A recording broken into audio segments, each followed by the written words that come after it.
Bahrain में चालीगांव के रहने वाले अशरफ हुसैन अली सैयद के साथ जो मारपीट की गई और जो वहशियाना और एक आतंकी व्यवहार जो उनके साथ किया गया एक बुजुर्ग मुस्लिम व्यक्ति के साथ, पिता समान आदमी का भी यहाँ पर कोई लिहाज नहीं रखा गया, कोई उसका ध्यान नहीं रखा गया।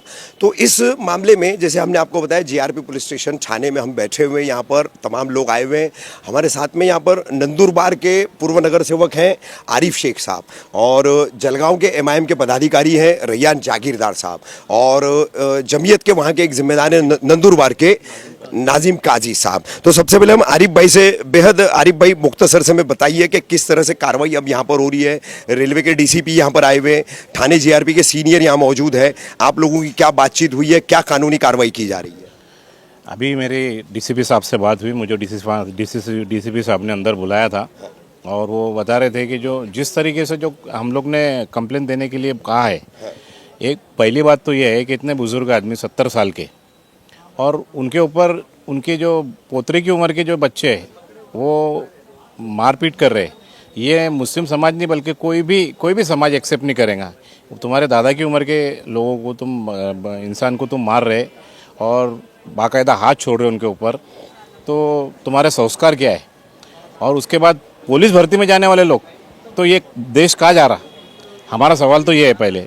और इतनी बड़ी हरकत, इतनी बड़ी वारदात होने के बाद एफआईआर जब पुलिस वाले इनके घर गए लेने के लिए, तो ठीक है वीडियो कैमरे में लिए, मानते हम लोग एक्सेप्ट करते वीडियो कैमरे में लिए, लेकिन मेरा एक सवाल था डीसीपी साहब से भी है, महाराष्ट्र पुलिस से भी है कि आपके घर का अगर कोई व्यक्ति रहता और इतना बड़ी वारदात उसके साथ होती तो क्या आप यही 143 लगा के ख़त्म कर देते उसको?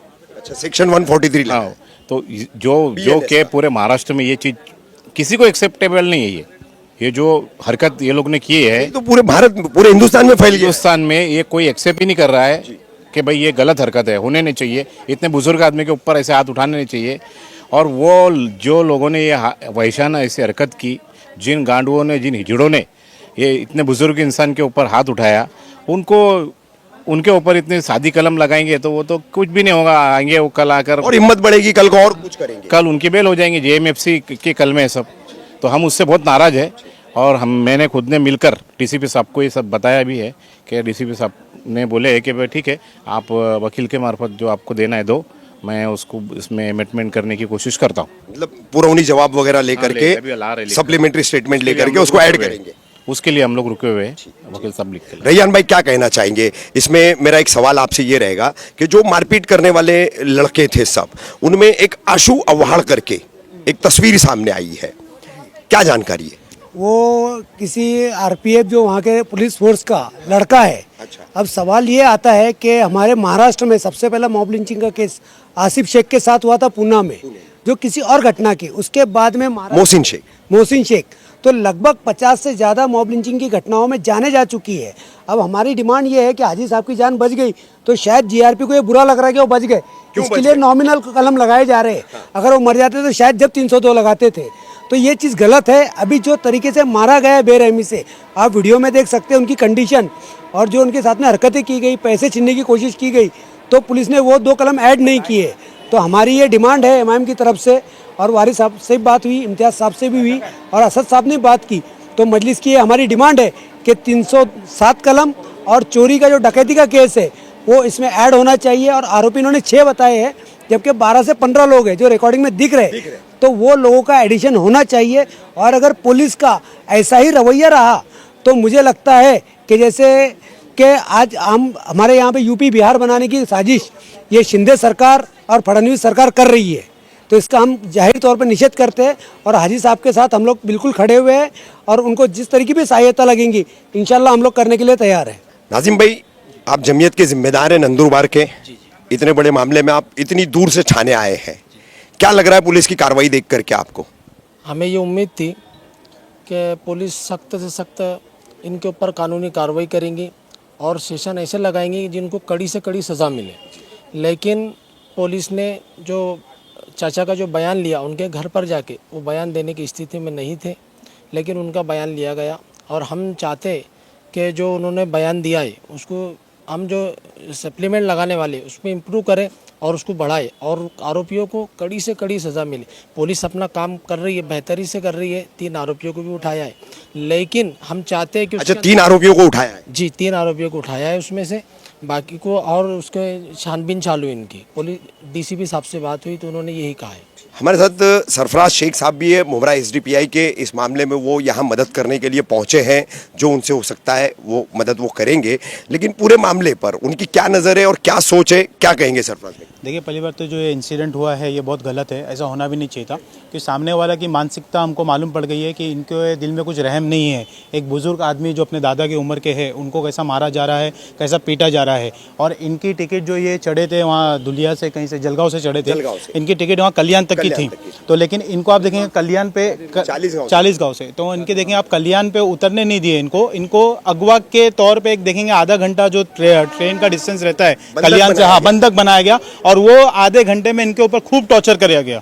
टॉर्चर करने के बाद इनको वहाँ से ट्रेन में फेंकने के भी उन लोग ने वो प्रैक्टिस किए, लेकिन वहाँ पे जो आम पब्लिक थी उन्होंने वो बचाए, बोले अब तो छोड़ दो इनके। दोनों चीजें लगती है, illegally restrain and wrongfully confinement. Okay, right, बराबर है। क्योंकि अगर जब उनका स्टॉप आ गया आप उनके ऊपर, और ये ऐसा चाचा के हिसाब से इनके नासिक से इनके पीछे पड़े थे, ये चाचा ने बोले इनको सीट पे बैठना था लेकिन उनको बैठने नहीं दिया, उनके ऊपर टॉर्चर किया गया। तो ये बहुत गलत है और ये वारदात आप देखेंगे महाराष्ट्र में बढ़ती जा रही है। पुलिस की कार्रवाई के बारे में क्या कहेंगे? पुलिस की कार्रवाई देखिए, एफआईआर तो यहाँ पे होने आई है, अभी कुछ कलम है वो हमको ऐड करना है। हमारी टीम एडवोकेट के भी आए थे, अदनान साहब भी आए थे, उन्होंने कुछ सीनियर साहब से बात भी की है, कुछ अभी अलग से एप्लीकेशन भी बनाया है, वो हम इंशाल्लाह इसमें ऐड कराएंगे। और ये जो भी हम अभी सेक्शन ऐड कर रहे हैं ताकि ये जो है नॉन बेलेबल रहे, ताकि क्योंकि सामने वाले को भी एक सीख सबक जाना चाहिए कि जुर्म करना, जुर्म हाथ में लेना या कानून हाथ में लेना की क्या सजा होती है। कानून का इकबाल बुलंद होना चाहिए, इकबाल बुलंद होना चाहिए। लेकिन आप देखेंगे कि सिर्फ एफआईआर होने से मतलब नहीं है। अभी एक महाराजगिरी का जो था, रामगिरी का, उनके ऊपर कुछ 20 के ऊपर एफआईआर हो चुकी है महाराष्ट्र में, लेकिन अभी तक वो अरेस्ट नहीं हुए।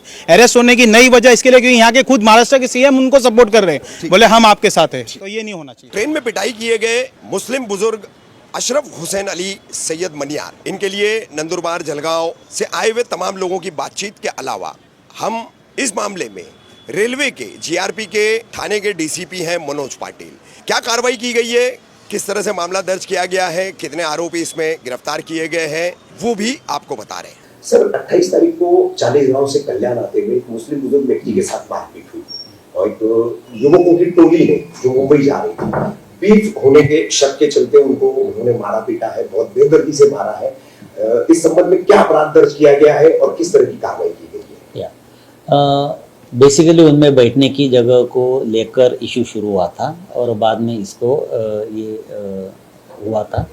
तो उसके रिगार्डिंग राइटिंग के सेक्शन है, मारा पीटी के सेक्शन है, धमकी देना, धमकाना, वो कल्याण के लिए उतरना चाहते थे उनको वहाँ पे उतरने न देना, इसके रिगार्डिंग जो सेक्शंस है वो हमने अप्लाई किए हैं। सर, इस संबंध में वो जहाँ खानदेश के रहने वाले हैं, वहाँ के बहुत सारे पूर्व जनप्रतिनिधि, समाज सेवी, जमात के लोग एक प्रतिनिधि मंडल के तौर पर अभी उन्होंने आपसे मुलाकात की, उन्होंने आपसे एक निवेदन दिया और जो एफआईआर दर्ज हुई है उसमें एडिशनल और सेक्शंस बीएनएस के लगाने की उन्होंने मांग की है और एफआईआर जो है उससे वो संतुष्ट नहीं है, ऐसा उनका कहना है। इस पर क्या कहेंगे सर? इसके रिगार्डिंग उनकी जो एफआईआर है वो कंप्लेनेंट की जगह में, कंप्लेनेंट के घर में, उसकी बेटी के घर में हमने लिया है। उस वक्त उसके रिलेटिव्स वहाँ पे प्रेजेंट थे, तो जहाँ पे कंप्लेनेंट को कंफर्टेबल लगे वहाँ पे हमने एफआईआर ली है और पूरी घटना का हमने वीडियो शूटिंग भी किया है। तो according to BNS and regarding that उन्होंने जैसी घटना घटी थी और जैसे उन्होंने बताई है वैसे ही हमने एफआईआर ली। कितने आरोपी इसमें शामिल थे? जिस तरीके से वीडियो जो सामने आया, कितने लोग गिरफ्तारी हुई? या 3 लोगों को हमने अभी तक लिया है, हिरासत में लिया है, आगे की कार्रवाई शुरू है। सर, आपके माध्यम से क्या कुछ लोगों को मैसेज रहेगा इस तरीके से अगर ट्रेन के अंदर किसी का विवाद होता है तो क्या कुछ जो है उसको सुलझाने की जरूरत है? धार्मिक रंग देकर के जो फिर इसको बढ़ाया जाता है। इसके रिगार्डिंग इमीडिएटली आप पुलिस के पास पहुंचिए, जैसे कि 1512 हमारा यहाँ पे टोल फ्री नंबर है, उसको आप कॉल कर सकते हैं। जीआरपी का है एंड उसके रिगार्डिंग अगर कुछ भी होता है तो इमीडिएटली पुलिस को रिपोर्ट कीजिए। एंड आम जनता से मैं ये मेरा आह्वान रहेगा, I will appeal to the society कि कुछ भी रूमर्स अगर है तो उसको ना फैलाए, किसी भी रूमर्स के चक्कर में आके कुछ गलत कदम ना उठाए। इसमें लॉ एंड ऑर्डर हो, जिसकी वजह से सब लोगों को परेशानी हो सकती है।